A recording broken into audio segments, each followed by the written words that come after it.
In this video, I will show you how to deploy your Google AI Studio app to Vercel.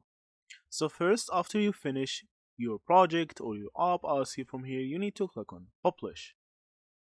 Now, you need to actually scroll down from here and click on GitHub. Sign in to GitHub and upload it to your repository. After you've signed in, click on Stage and commit all changes. As you see, now everything is synced to repository. Now you need to go to Vercel. Now onto your Vercel account, you need to click on Add New. After that, click on Project. And now, sign in again with GitHub. Now you need to click on Install the GitHub application for accounts as seen from here.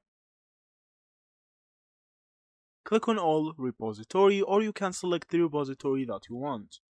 So I will choose the repository from Google AI, and then I will click on Install.